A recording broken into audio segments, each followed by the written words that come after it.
Sí.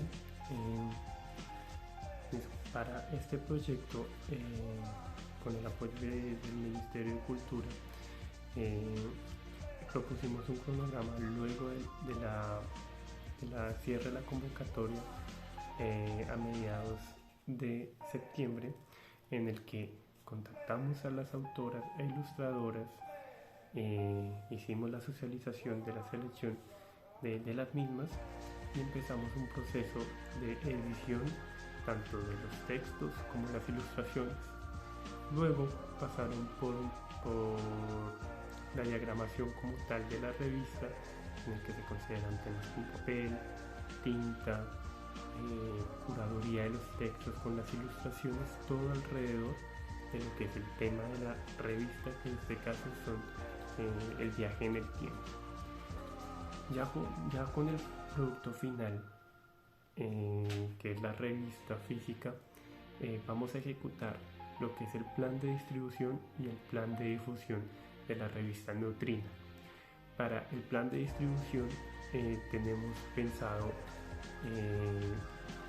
primero a través de nuestro contacto a través de redes sociales y con librerías como Wilborada, como librería Mr. Fox, librería Mirabilia, entre otras, contactar con ellas para hacer como distribuidores de la revista. Adicionalmente, tenemos un aliado que es distribuidor, que es el Cuarto Plegable, el cual tiene contacto con varias librerías a nivel nacional, en Medellín, en Barranquilla, y adicionalmente hace presencia en muchas ferias del libro y ferias culturales a nivel nacional e internacional. Por otro lado, para el plan de difusión, vamos a hacerlo principalmente a través de nuestras redes sociales y a través de eventos, tanto físicos como virtuales. Un ejemplo de esto es que estaremos en Leo Independiente en el mes de noviembre, un proyecto enmarcado con el apoyo de la Cámara del Libro, y haremos un lanzamiento virtual el 12 de noviembre junto con las ilustradoras que hicieron parte de la revista Neutrina.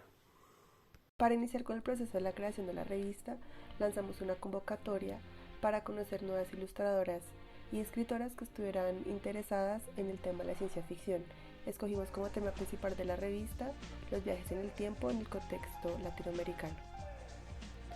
Las personas que puedan participar deberían ser mayores de edad, deberían tener nacionalidad colombiana, y nos enfocamos principalmente en mujeres y personas con identidad de género diverso.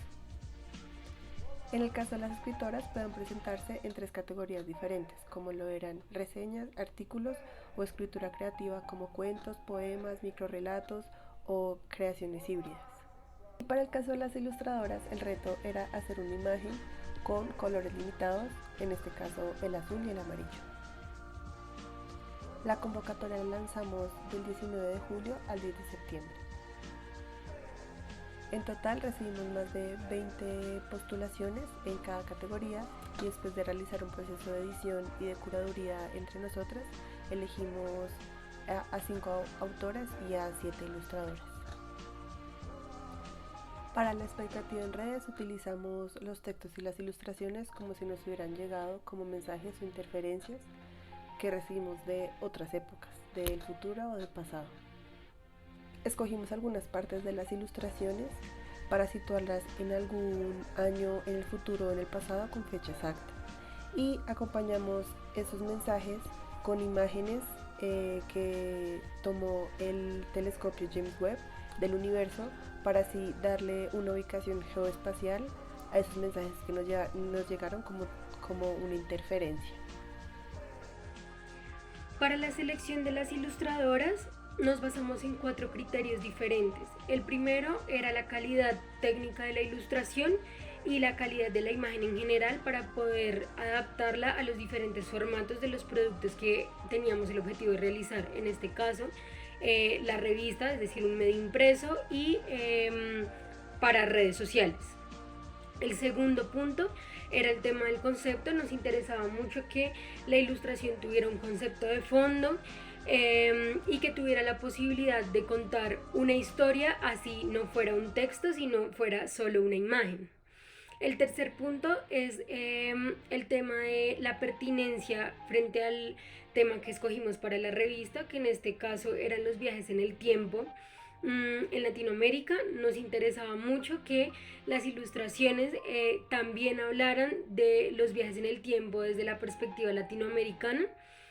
Y el cuarto y último punto era el tema del seguimiento de instrucciones. Ese punto era muy importante para nosotras porque según el presupuesto que teníamos tomamos algunas decisiones de diseño y esas instrucciones debían seguirse para pues poder hacer toda la diagramación de la revista.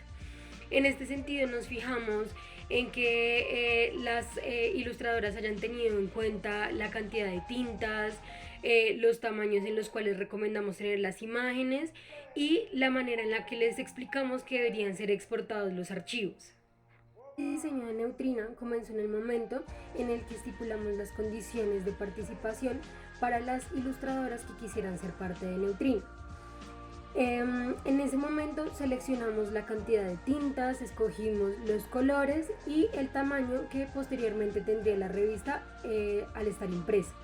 Estas decisiones las tomamos basadas en el presupuesto que teníamos para la impresión y la realización de la revista, es decir, de todo el proceso, pero además en base a las características principales que tenían las revistas pulp en cuanto al tema de la imagen y el diseño.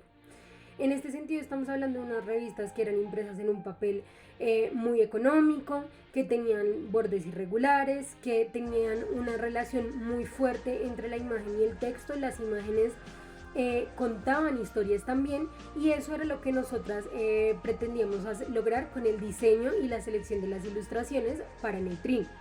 A eso hay que sumarle la importancia que tenían para nosotras que el texto fuera muy amable para la vista de los espectadores. Entonces, adicional a las características que nombré anteriormente, buscamos como dos tipografías y el contraste de colores que nos ayudara como que fueran textos fáciles de leer, que no cansaran la vista. Para el proceso de corrección de estilo tuvimos en cuenta dos aspectos muy importantes, que fue la función del texto dentro de la revista pulp, o lo que nosotros determinamos como revista pulp, y dos, básicamente el proceso ortotipográfico, lo que se hace generalmente en los contextos editoriales. Para ello lo que hicimos básicamente fue citación con cada una de las autoras y tuvimos unas sesiones personalizadas en donde pudimos revisar diferentes tipos, o sea, darle una curaduría total al texto para que a nivel ortotipográfico estuviera perfecto y estuviera, digamos, lo más puro posible dentro del campo editorial. Por otro lado, por el lado del contexto ya de la revista pulp, claramente hicimos una segunda revisión que ya se venía trabajando también en el proceso de edición, y básicamente lo que hicimos acá fue mirar los contextos de cada uno de los textos y observar que finalmente tuvieran ese encuadre tanto de viaje en el tiempo, que es lo que maneja la revista o lo que manejamos en esta edición de la revista, como también tener muy presente el contexto latinoamericano, el contexto de ciencia ficción, básicamente, o viajes en el tiempo, desde nuestra visión latinoamericana. Lo que quisimos hacer acá es básicamente rescatar esa idea de las revistas pulp que traían invitados especiales en cada una de sus ediciones. Generalmente estos invitados especiales eran autores que ya habían fallecido y que habían dejado, digamos, su huella en ese proceso, en esa transformación que se estaba dando de las revistas pulp. Básicamente quisimos hacer eso.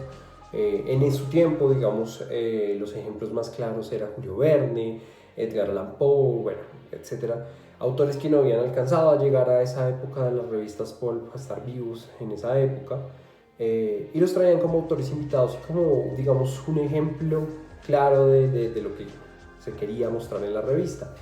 Acá lo que quisimos hacer fue traer a Gertrude Burroughs. Ella básicamente es una autora que fue olvidada a través del tiempo en la ciencia ficción y que es muy importante porque es la precursora de la idea de todo este universo de los superhéroes. Fue la primera vistazo a los superhéroes desde su época.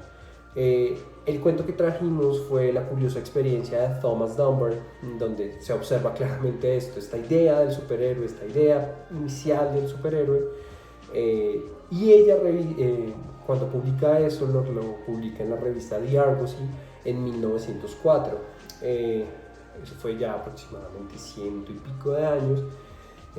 Digamos que una versión reciente que se trajo no de ese cuento sino de sus cuentos en general fue en el año 2004, y en el 2018 se trató de retomar parte de sus novelas. Sin embargo, es una autora que queda en el olvido, de la cual no se encuentra mucha información en internet. Hay que ser como muy puntuales para encontrar esa información, pero quisimos hacer eso, no solo traerla como invitada especial, no solo traerla porque es una escritora de ciencia ficción, sino también para reivindicar su nombre y reivindicar su puesto dentro de la historia de la ciencia ficción y dentro de las historias de las revistas pulp, que es básicamente lo que nosotros queremos hacer, reivindicar el nombre de estas mujeres.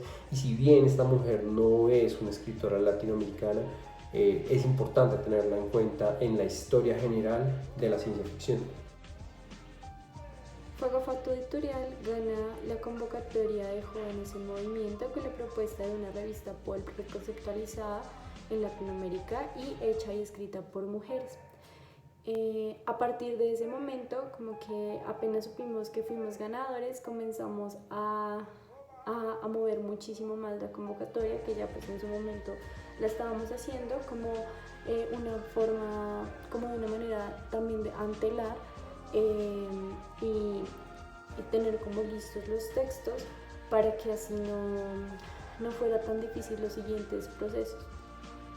De esta manera logramos conseguir una convocatoria amplia de mujeres ilustradoras y escritoras para que participaran en esta primera edición de la revista pulp reconceptualizada, que consistía en los viajes en el tiempo.